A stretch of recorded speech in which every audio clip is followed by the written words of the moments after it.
कृष्णा कृष्णा कृष्णा हरे हरे हरे राम राम राम हरे हरे हरे कृष्णा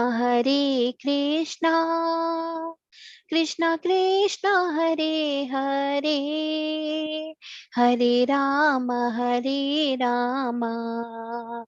राम राम हरे हरे हरे कृष्णा कृष्णा कृष्णा हरे हरे हरे राम राम राम हरे हरे हरे कृष्णा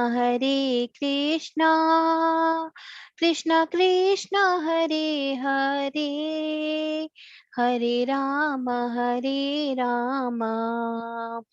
राम राम हरे हरे हरे कृष्णा कृष्णा कृष्णा हरे हरे हरे राम राम राम हरे हरे हरे कृष्णा कृष्णा कृष्णा हरे हरे हरे राम राम राम हरे हरे हरे कृष्णा कृष्णा कृष्णा हरे हरे हरे राम राम राम हरे हरे हरे कृष्णा कृष्णा कृष्णा हरे हरे हरे राम राम राम हरे हरे जय राधे गोविंदा राधे गोविंदा राधे गोविंदा जय राधे गोविंदा जय राधे गोविंदा राधे गोविंदा राधे गोविंदा जय राधे गोविंदा जय गौरानिताय गौरानिताय गौरानिताय जय गौरानिताय जय गौरानिताय गौरानिताय गौरानिताय जय गौरानिताय जय जय प्रभुपाद प्रभुपाद प्रभुपाद जय श्रीला प्रभुपाद जय जय प्रभुपाद प्रभुपाद प्रभुपाद जय श्रीला प्रभुपाद हरि बोल हरे Krishna Thank you, Tanvi Mataji. Hare Krishna. हरे कृष्णा माता जी So nice singing and so nice slideshow. Kartik Prabhu, you give us the darshan of Mayapur. Thank you. Okay, Hare Krishna, everyone. Hare Krishna. Hare Krishna Mataji.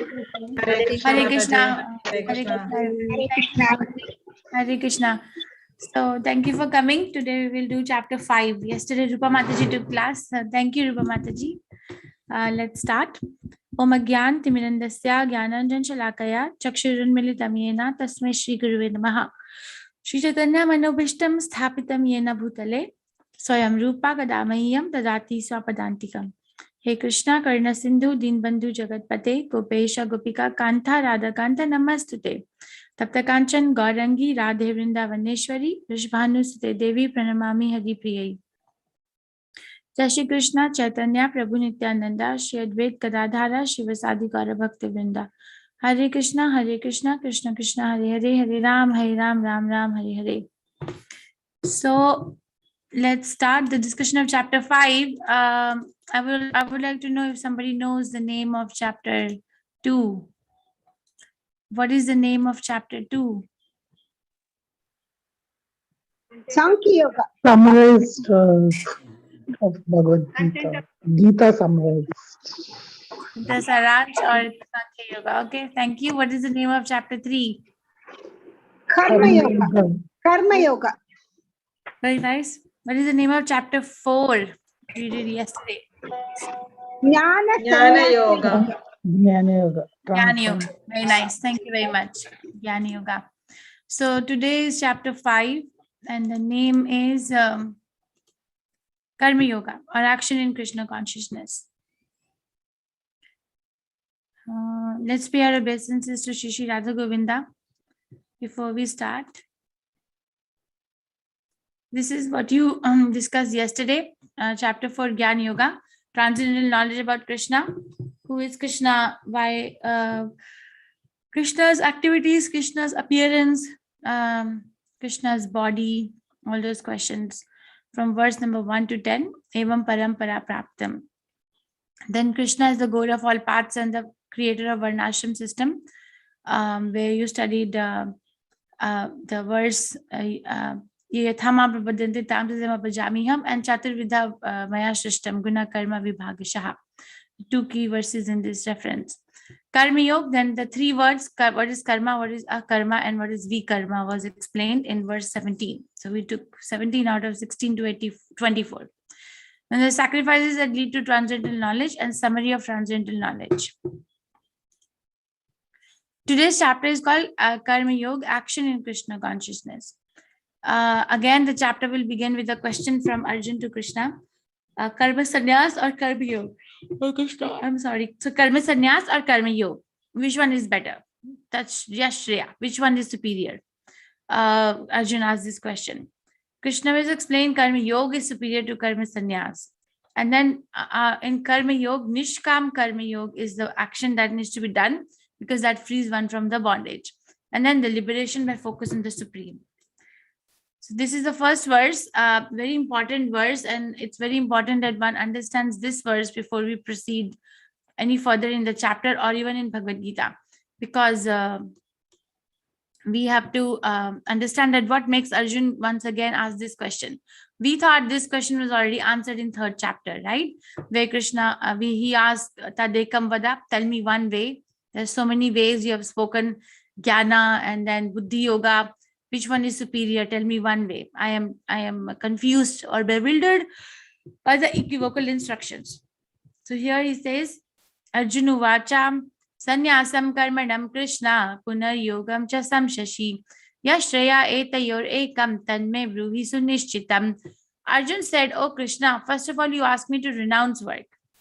And then again, you recommend work with devotion. Now, will you kindly tell me definitely which of the two is more beneficial? So why is Arjuna asking this question for the second time in Bhagavad Gita? What made him confused again? Okay, we will go over what made him confused again. In chapter 2 again, as we stated before, Arjun said, I'm not going to fight because my family is an object of my compassion. And Krishna gave him the jnana of the soul in these verses, that you have to direct your compassion to the soul, not to the body so much. And then in the same chapter, Arjun gave another reason in the first chapter that I'm not going to fight because it will incur sinful reaction. It is sinful to fight or to kill the family members or elders in general. And Krishna says in the same chapter, 2nd chapter, that in the devotional service, there is no sin, Buddhi Yoga. So act. So in acting in Bhakti Yoga or Buddhi Yoga, there is no sin. So Arjun got, first of all, a little bit like bewildered that these are two instructions. First, you say jnana is more important, but then you're telling me to fight, because if soul is more important, the soul is not in the need of kingdom, right? The soul doesn't need so many things. So why should I do? And now you're telling me fight.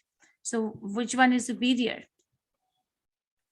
And in 3rd chapter, in verse 17, Krishna says, but for one who takes pleasure in the self, whose human life is one of self-realization, and who is satisfied in the self only, fully satiated, for him there is no duty.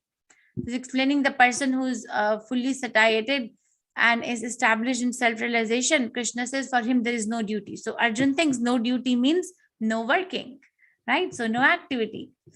And then in 18th, he re-emphasizes 18th verse of 3rd chapter. A self-realized man has no purpose to fulfill in the discharge of his prescribed duties. nor has he any reason not to perform such work, nor has he any need to depend on any other living being. So he has no reason not to perform such work. So no purpose to fulfill in the discharge of prescribed duty, and does not have any reason to perform such work. Not to perform such work. I'm sorry. So here he says no duty, and here he says even if there's no duty, but then they will still perform the work. Are you following me? Like Arjun is getting confused in all these places. This is a description of our acharyas. O chastiser of the enemy, the sacrifice performed in knowledge. This is in 4th chapter. Sacrifice performed in knowledge is better than the mere sacrifice of material possessions. After all, O son of Pritha, all sacrifices of work culminate in transcendental knowledge. So now Arjun thinks in 4th chapter, when Krishna speaks, all sacrifices of work culminate in transcendental knowledge, means knowledge or jnana is superior to work. So why should I work? But then at the end of 4th chapter, and this is the last verse of 4th chapter, Krishna says this: therefore, the doubts which have arisen in your heart out of ignorance should be slashed by the weapon of knowledge. Armed with yoga, O Bharat, stand and fight. So with the knowledge, you slash the weapon. Using the knowledge as a weapon, you slash your doubts, and at the end, stand up and fight. Means work. So again, I'll go over. Chapter 2, Krishna gives knowledge about the soul. And in chapter 3, in the same chapter, he also emphasizes working. So knowledge means to Arjun means not working, just knowledge, acquiring. But then in the same chapter, Krishna says no work. And then Arjun becomes confused. Then jnana or renunciation or buddhi yoga or nishkam karma yoga, working, which one to be done? Chapter 3, he asks, what should he do? Tadekam vada. He heard about karma through jnana, action in action. Okay, that's the 4th chapter. Conclusion is glorifying the transcendental knowledge. And at the end, Krishna says, stand and fight. So he gets again confused that what should I do? Again, this is another view of the same thing that I said, which this view looks crowded to me though. Again, karma yoga or action in Krishna consciousness. So this is for all of us. This is a practical application. All beings are constantly making plans for future. Is there anyone in this class who is not making any plans for what they're going to do later in the day? To sit in the class, you have to make plans to adjust the schedule of whatever needs to be done, right? Or you just randomly, by chance factor, come and sit every day. No, we make plans. Everyone is making plans. Yeah. So, okay, thank you. So all beings are constantly making plans. So constantly, what am I going to do? What am I going to eat? What am I going to wear? Where am I going to go? What am I going to study?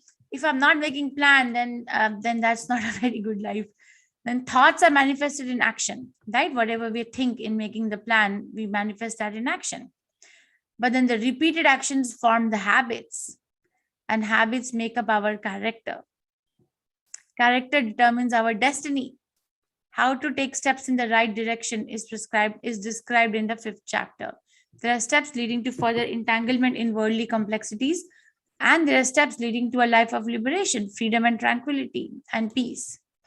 Okay, so it all starts from thoughts. We studied that in 2nd chapter too. Thoughts become action, action becomes habit. Habit becomes character, character becomes destiny. Now, it is up to us now, how do we go further?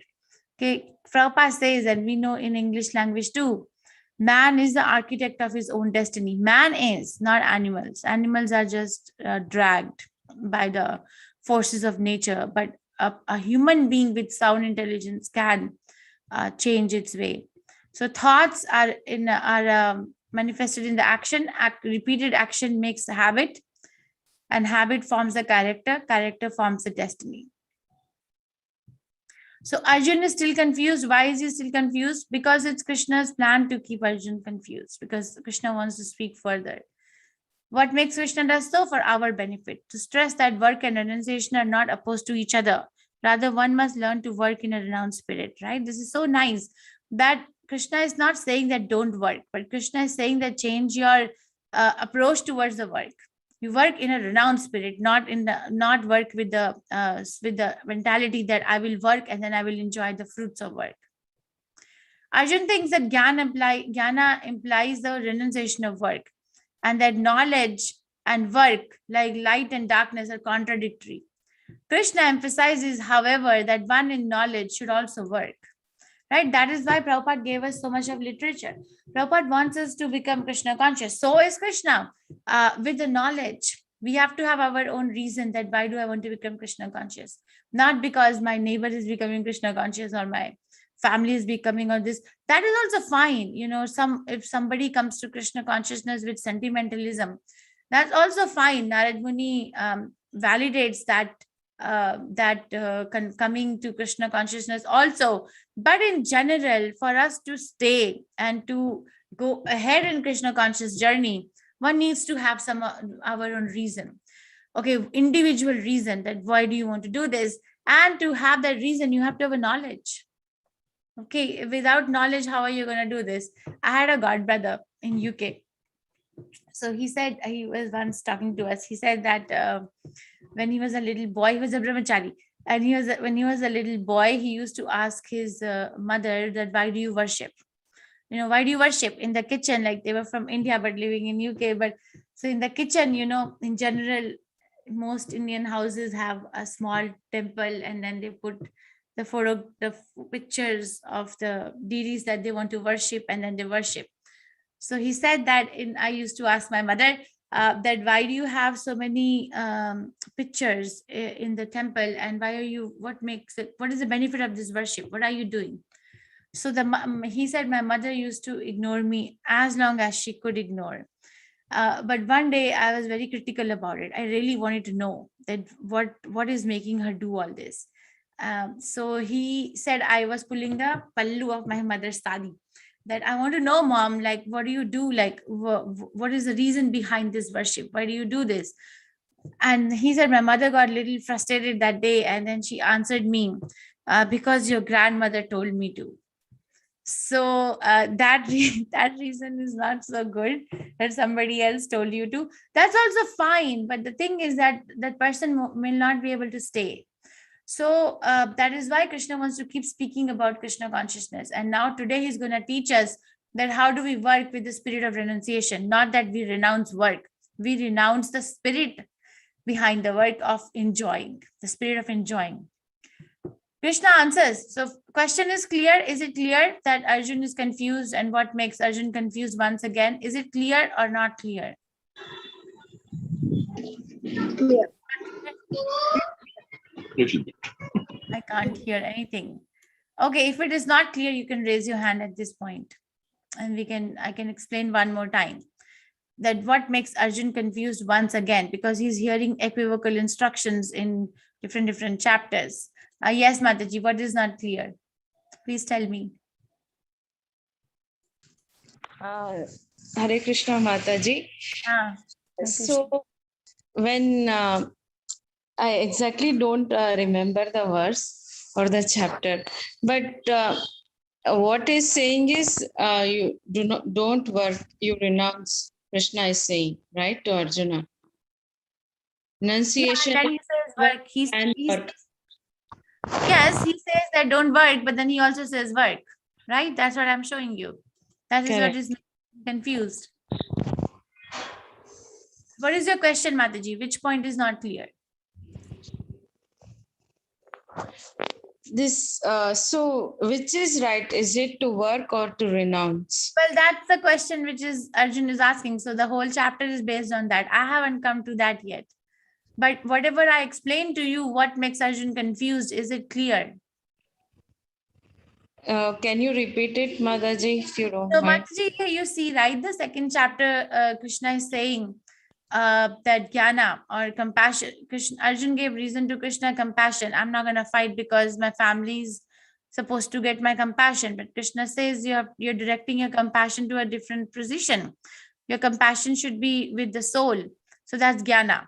Right, but in the same chapter, so Arjun thinks that soul has the knowledge of the soul is more important than working. But then Krishna says in the same chapter that stand up and fight with the yoga, because there is no sinful reaction anchored in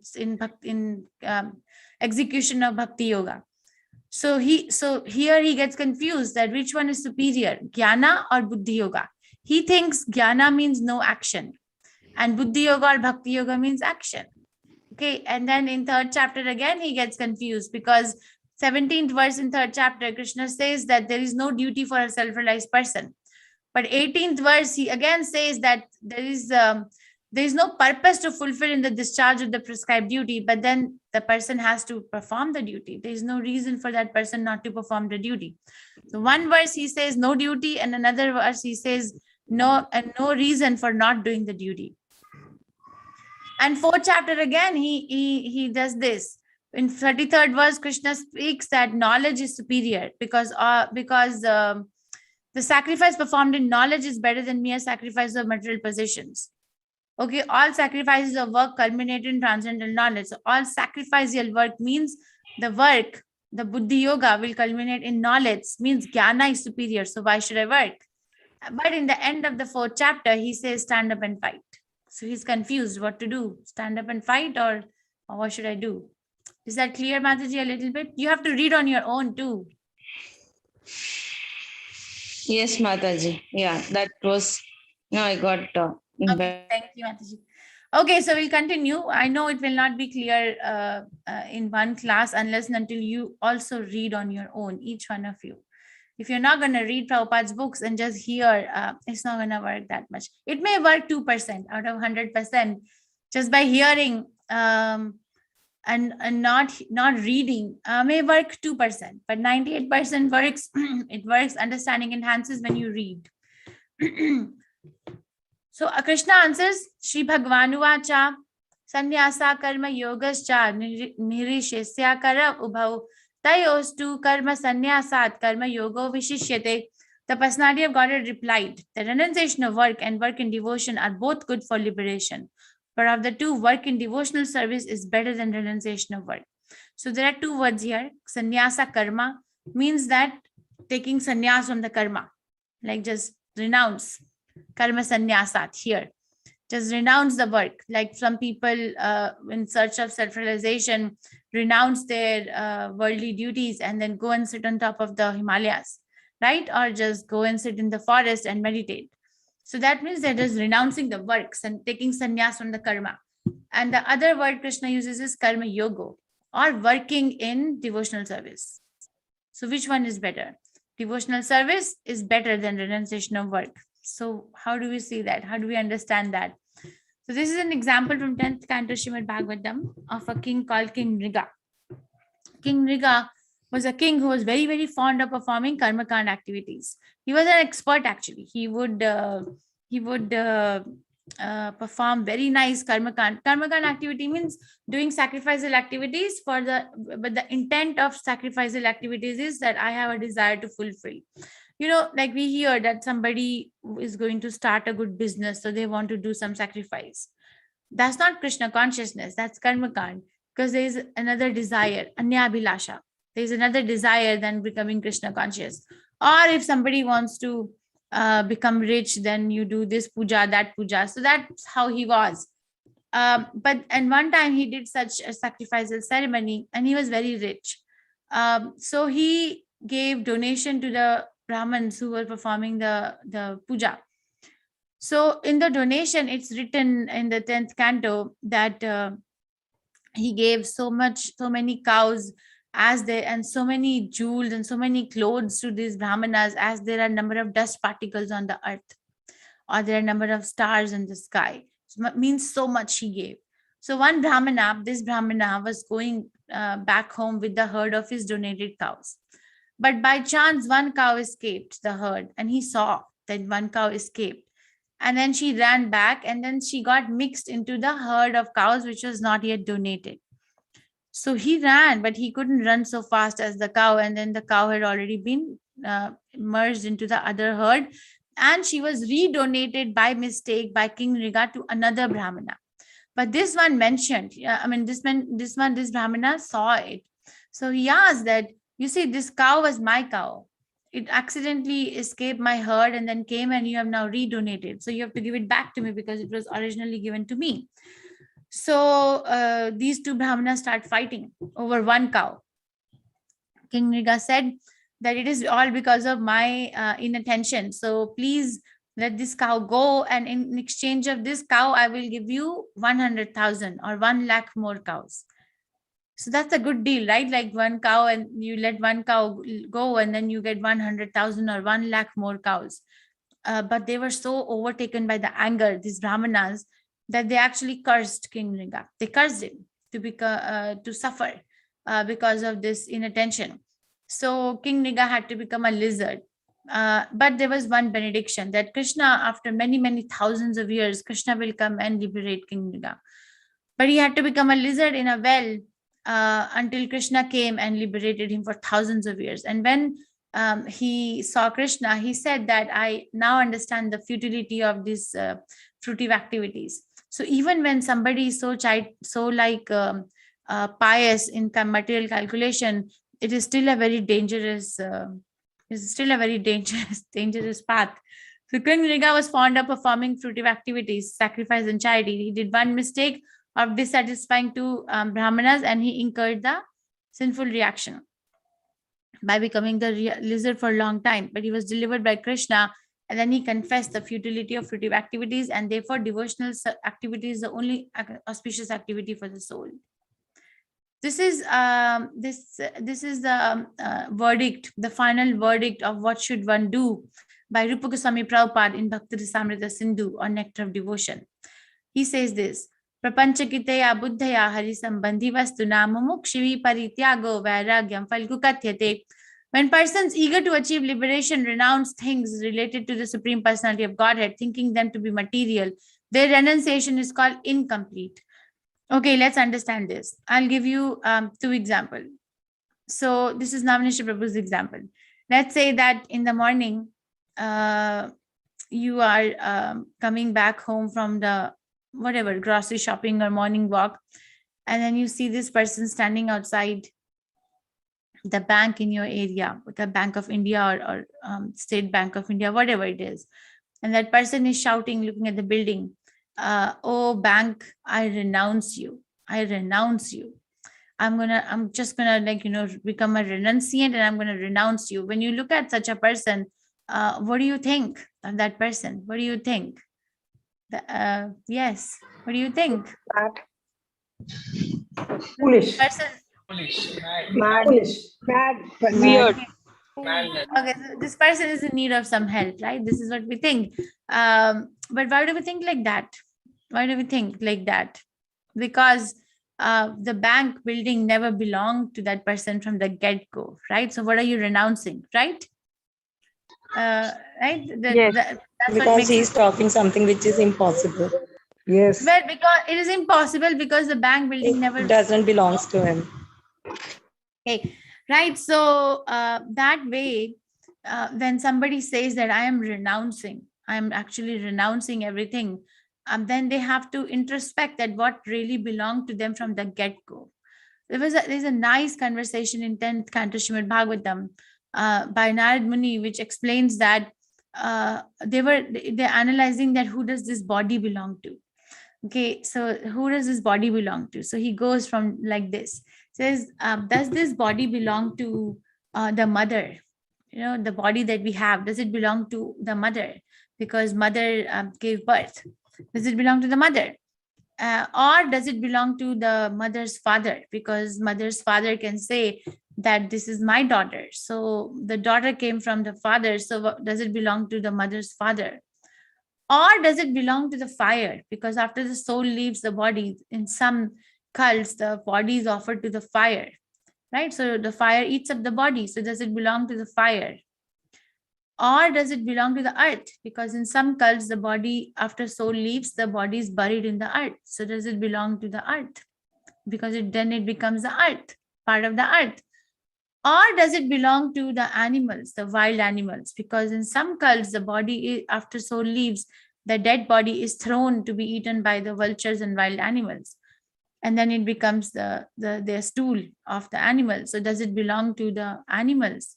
Who does this body really belong to? So there's this discussion going on, right? So we say that I'm going to renounce, but what are you actually renouncing? At the end, the conclusion was that this body belongs to Krishna because Krishna has given it. So we are actually renting the body. right? Where it doesn't belong to us. When we rent a property, we don't say that I have the deed. The deed is in my name. Do we say like that? If somebody is staying in a rented apartment or rented house, do they say that, oh, this is my house because the deed of the house is in my name? Yes? No. No. No. Okay. Similarly, the soul is just renting this body. The soul doesn't belong to the soul because it's going to leave this body and then go to another body. So, when we say that I'm going to renounce things, but what are you really renouncing? This is a very deep topic of discussion because nothing really belonged to us from the get-go. We just came to use it. And then we don't become the proprietor of it. Krishna remains the proprietor. So in the same way, Prabhupada was in Germany. You can watch this. Conversation also. That Prabhupada was interviewed by this journalist in Germany, and she's asking questions. She says, as according to my understanding, the sannyasis in India or the holy people are supposed to be very renounced. But I see that you're traveling in the airplanes. You have big temples. Your disciples are offering you best of the services. So Prabhupada understood that she's a little envious. So he said that he asked his disciple, yes, we are doing that. So he asked his disciple, so how many cars we have? How many cars we have in the temple? And the person says, we have 9 vans and we are going to the far out places in the area to distribute your books and also distribute prasadam. So 9 vans they had. He says in the video. So Prabhupada said, you see, if all these things can be used in the service of Krishna, then that is a real renunciation. That you're using it for the sake of the things that it really belongs to. They belong to Krishna, so use it for Krishna. That's renunciation. Or there's another example, which it's a common sense actually, that somebody comes to clean your house. Okay? Somebody comes to clean your house and that's their job. But then they say, because, so what is the best way of doing this work? Is it okay? They are very much aligned with their service line that, okay, I am supposed to work for the sake of the proprietor of the house. Or the other thought is, because I'm cleaning this house every day, I have a right, I'm entitled to enjoy the house because I'm doing this work. Which one is better? Which one is better? First one. So proprietor, right? Okay, so like that, we have to use everything that belongs to Krishna for the sake of Krishna. And that is renunciation. Other renunciation is called Falgu Kathyate. Vairagyam Falgu. Falgu means false. So that kind of renunciation is incomplete. So when persons eager to achieve liberation renounce things related to the Supreme Personality of Godhead, thinking them to be material, their renunciation is incomplete. Understood? So that Prabhupada is saying that renunciation is not complete. So again, the Krishna answered, right? Karma yoga or karma sannyas. Which one is better?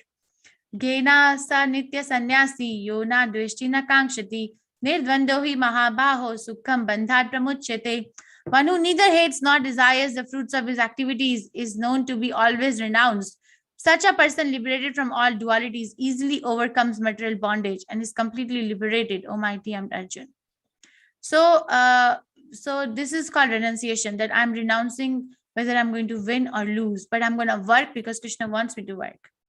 So neither hates nor desire is a duality, right? Hate and desire, like and dislike, cold and hot are dualities. But that person who is actually in Krishna consciousness is free from dualities and they work just for the sake of working for Krishna. Because Krishna is saying, so renounce results and not the action. Okay. So Krishna is saying, people think Bhagavad Gita means that you don't work, but I don't know where it is stated. What is the basis of their thought? We ask them more detail. Where is it written?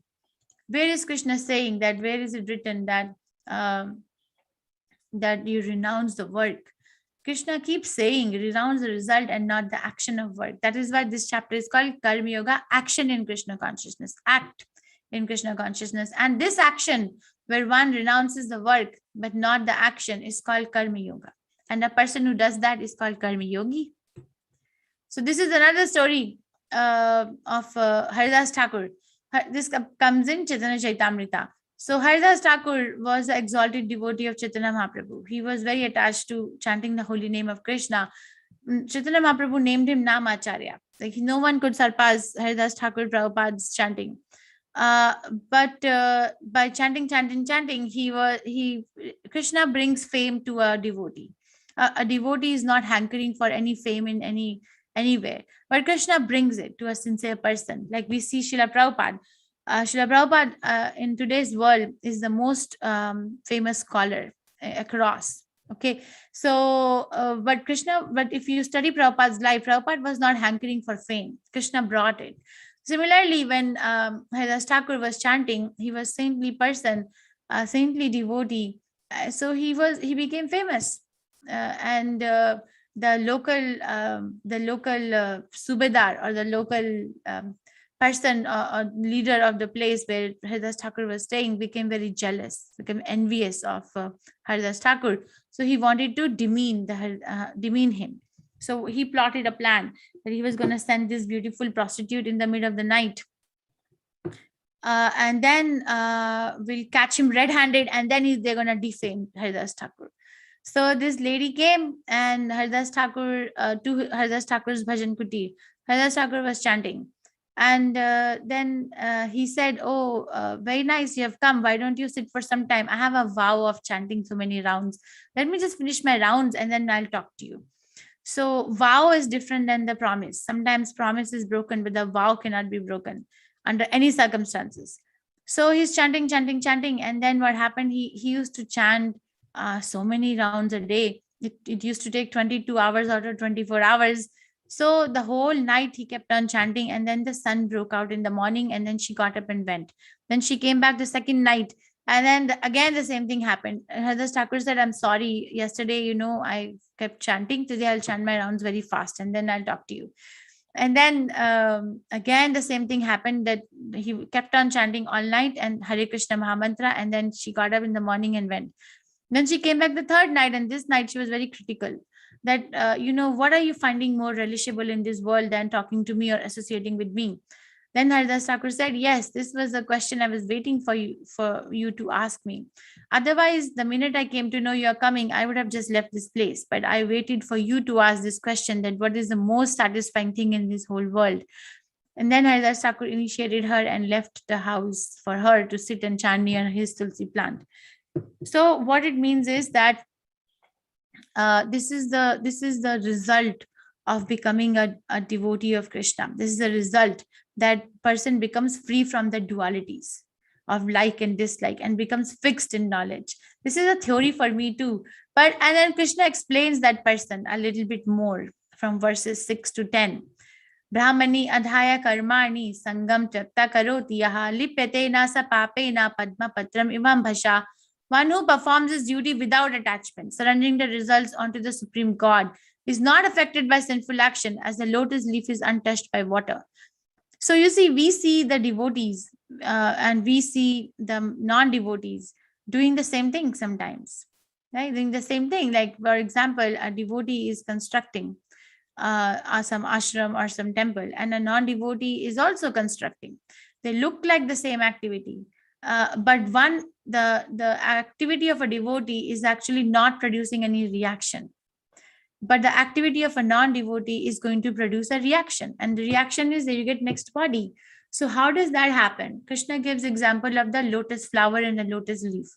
Lotus flower or lotus leaf, they can be in very running stream of water, or they can be in the water, but then the water drop doesn't stay on the leaf. The leaf or the flower does not become affected by the water.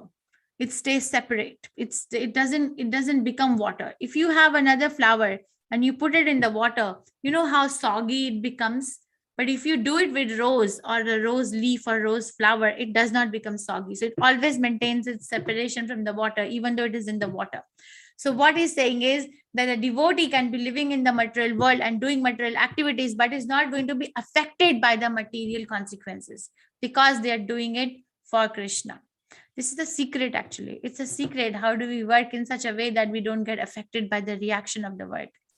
But Krishna says it's possible, and it begins with chanting. And I'm going to show you one such devotee.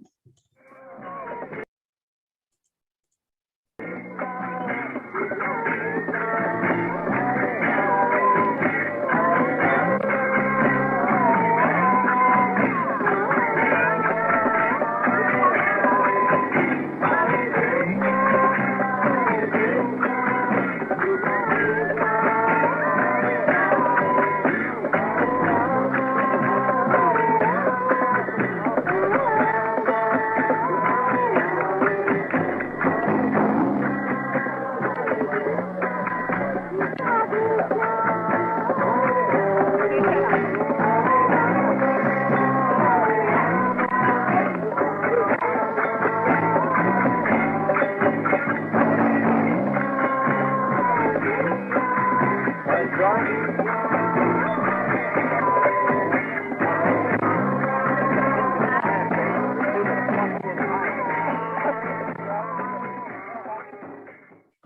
that's Srila Prabhupada sitting in the Golden Gate Park in San Francisco, where the hippies were there. Okay, so he's chanting Hare Krishna.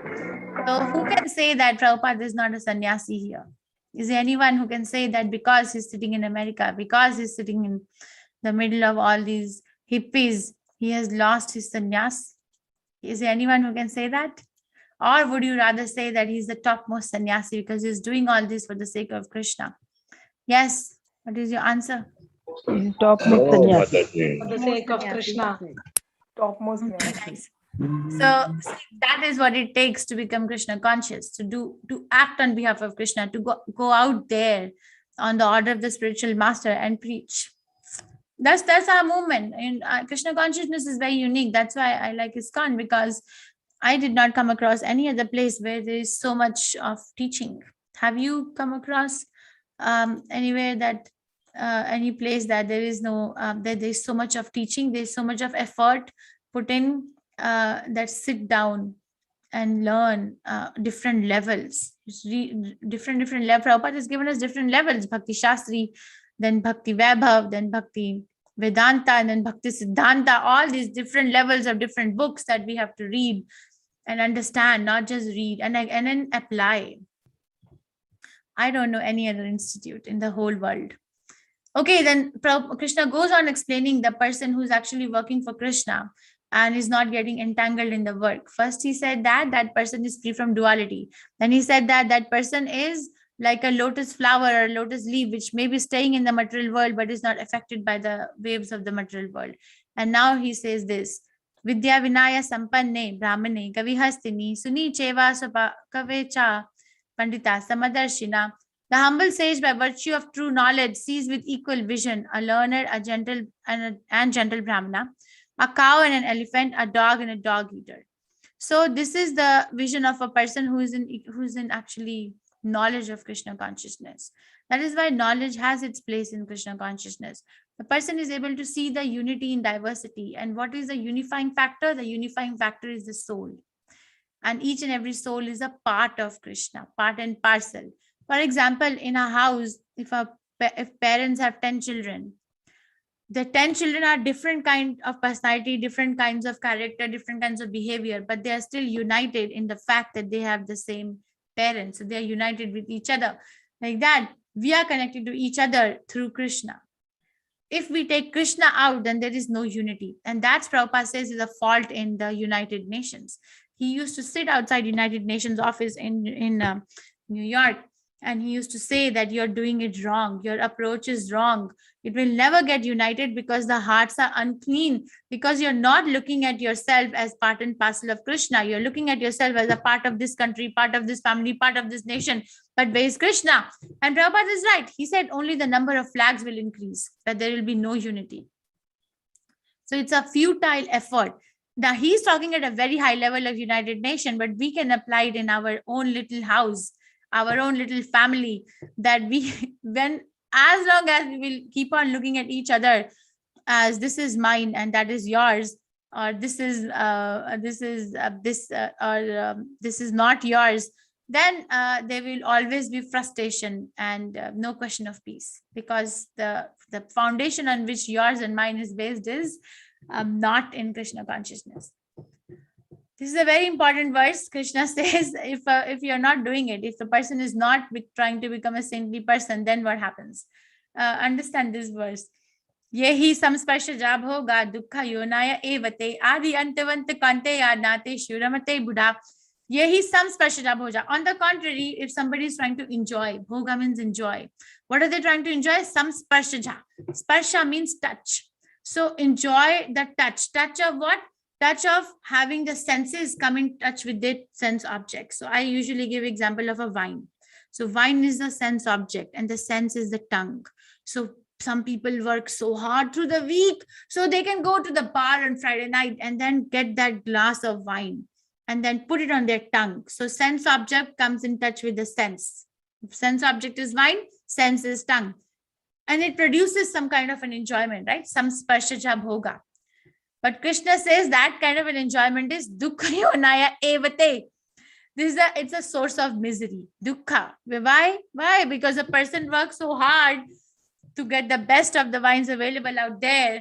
And Krishna is saying that's your misery. That's miserable. That kind of an enjoyment which is coming from the touch of senses with an object is miserable. Why Krishna says that? Because Adi Antavanta Kanteya. Adi means beginning. Anta means end. Kanteya means, oh son of Kunti. So because such an enjoyment has a beginning and an end. Nateshu ramate buddha. A person who's wise. Okay, a person who's wise. Ramate means enjoy. Buddha means very wise. Na means not. Teshu means satisfied. So that person who's wise will not enjoy, will not delight in such a kind of enjoyment. The whole world is going in one direction of trying to bring the senses in touch with the sense objects. Senses in touch with the sense objects. All the senses are attracting. One devotee told us one time that this is the whole thing in this world. The senses are running towards sense objects and the sense objects are running towards senses. But a person in Krishna consciousness stands still and watches the show. That, oh my Krishna. Once we did this survey in Mangalore, actually, that a person who's living in a city, how many times do they get impulses to their brain for sense enjoyment? How many times? A person who lives in a city gets all these signals from the place that they live in to the mind of how they should be enjoying their life. So we got the number about 10,000 to 1 lakh times per day. I'll give an example. We found that, you're driving on a road. You are driving on the road because the person wants to go from point A to point B. That's the goal. Okay, but on the road, there are these advertisements. Let's say that there's an advertisement of a new restaurant opening up. The person has no intention of doing it when they start the drive, but then they see that there's an advertisement. Or there's an advertisement that iPhone 13 is released. There's no need, the person wasn't driving from that intention, but then they get this impulse. Or there is this, that actually you should be changing your way that you dress yourself up. So there's a new fashion coming out of dressing up. So then they get attracted. Then they have to go, because that's the idea. You should have an Apple TV. You should have like 70-inch screen. You should have this. So these impulses are given to our mind every day. So we do that to each other. We do that. We are not honest. It takes honesty to become Krishna conscious, that this, I'm not happy. Prabhupada said a Vaishnava is thoroughly honest. He gives example. Actually, it's a very nice example. He says a person who's very rich, let's say there's a millionaire or a billionaire, and they're very rich. So everyone around them thinks that because they have so much money, that they're so happy, because the more you have money, the more happy you are. I'm not saying money doesn't have its place, but it has its place. That's it. It is not all in all. But person who's a millionaire or billionaire, people think that that person is so happy. And because this person has so much money, they make a multi-flory building. They make such big, huge buildings. And Prabhupada said a Vaishnava knows. A Vaishnava is para dukkha dukhi, is not happy in the unhappiness of other people. A non-devotee is happy when the other person is unhappy, but a devotee is unhappy when the other person is also unhappy. So Prabhupada said Vaishnava knows how unhappy that person is. You know how unhappy they are? Prabhupada says that person builds such a big building, and then they're so unhappy that they go on the top of that building that they build with their money. And then they jump from the top and they commit suicide. They're so unhappy. Why? Because they're only enjoying in this sphere of some sparshaja bhoga. So the only sphere of enjoyment is this. And that is never going to lead to any happiness. The sooner we understand, the better our life becomes. And if we don't understand, then we keep on chewing the chewed. Punah punas charvita charvananam. This is also stated in Srimad Bhagavatam. We don't understand, we chew the chewed. We understand, we go ahead, we become happy. So this is an example of how one sense is very strong in animal kingdom. So these moths, they have a very strong sense of vision. So after the rain, if there is a very hot bulb, so you know how they get attracted to this hot bulb, the light, because of the sense of vision is so strong. But what happens? They go and touch this hot bulb and then they get fried and then they die. So they went to touch the sense object and then die. So that's the vision. Now this deer has a very strong sense of hearing. How is the deer caught? By a hunter playing the very nice flute, right? Very nice music. So now the deer is running behind that music. Where is it coming from? The ear. The sense of hearing is very strong, and the object is the flute. He goes there, and then the hunter catches them. So death again. Or the honeybee has a very strong sense of smell, and it goes from one flower to another flower to collect the nectar. But then it so happens sometimes that at the sun, in the evening, on the dusk, sometimes the flower closes. So it went by its sense of smell to collect the nectar, but then it gets entrapped and dies. Or the sense of taste. Okay, so the poor fish, she has so much food inside the water to eat, but then how is the fish caught? The fish is caught, the fisherman throws a bait, and then this fish sees the bait and then goes to get it to taste something new, right? And then it gets caught. Our sense of touch, such a big animal, elephant, has a very strong sense of touch. How is the elephant caught? The hunter who's going to catch the elephant digs a very deep pit and covers it up with the bamboo shoots. And it trains a she elephant that go and allure this person, an animal, and then bring it. So she goes and allures this person, and she's walking in the front. This elephant is walking on the back, and then she knows to go around it. But this particular animal, elephant, such a big animal, went to satisfy the desire of sense of touch, and then it falls in the pit. So these are the examples given by nature to us at how dangerous sense enjoyment is. Very dangerous. In animals, only one sense is prominent, but in human beings, all the 5 senses are prominent, all of them. So our condition is very, very dangerous, actually. But a devotee of Krishna knows that these senses, we have to take the poison out of the serpent. Prabhupada gives this example. A snake is poisonous until it has a poisonous fang. But if the fang is removed, then it could be looking like a snake, but it has no poison. So similarly, we have to not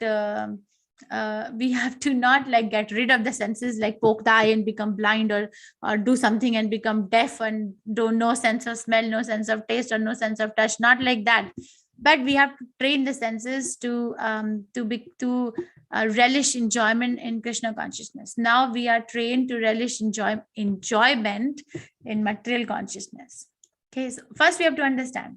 And how do we do that? People say that we want to become peaceful. So this is the peace formula in Bhagavad Gita. Srila Prabhupada said 5.29 is called peace formula. Oh, everyone is looking for peace. Shanti chahiye mujhe. Shanti, man ki shanti. I'm going to abandon, I'm going to renounce. So many self-speculated ideas about peace, but no one is reading Bhagavad Gita where it is written. Krishna says this is the place where you get the peace. Bhoktaram yagna tapasam sarva loka maheshwaram suvirdam sarva bhutanam gyatva mam shantim rachati. Bhoktaram, bhokta means enjoyer.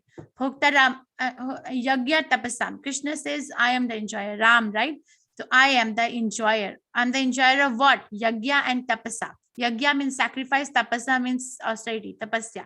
So I'm the enjoyer, only enjoyer. Actually, Krishna is the only enjoyer of all the austerities and the sacrifices done by who? Who is doing these sacrifices and austerities that makes Krishna enjoy? Sarva Loka Maheshwaram. The living entities living in all the planets, everywhere, not just in earth, every single nook and corner of the whole manifestation in the material and spiritual world, whatever austerities and sacrifices one does, Krishna is the only enjoyer. Suhridam Sarva Bhutanam, and I'm the best friend. Surat, there are 3 levels of friendship described in the Shastras. Surat, Bandhu, and Mitra. Suhrat is the best of friends, best friend. So Krishna says, I'm the best friend. Best friend of who? Sarva Bhutanam, all living entities, not just human being.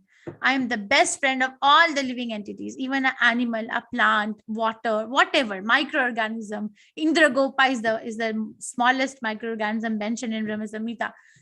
And who understands this? Yatva Mam, who understands this, Shantim Rachiti, gets the peace from all the material miseries. We are not peaceful because we think that I am supposed to enjoy. Why is that person enjoying?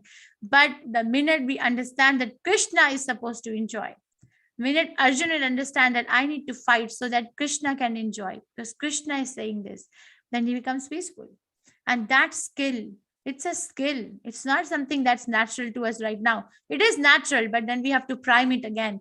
It's taught to us by the spiritual master. That is why spiritual master is a must. So the sages, knowing me as the ultimate purpose of all sacrifices and austerities, the supreme lord of all planets and demigods, and the benefactor and well-wisher of all living entities, attain peace from the pangs of material miseries. Okay, so this is what we did today. Arjuna asked question to Krishna: karma sannyas or karma yoga? What is superior? Should I renounce the work, or should I work in renunciation? Yes, Shreya, which is superior? So Krishna says both are okay, but karma yoga is superior to karma sannyas in verse 2 to 6. Karma yoga vishishyate. And then he explains what kind of a karma. Nishkam karma yoga means that I work, but I'm not attached to the result of the work. I work. I gave example of a person. This was given to me by before.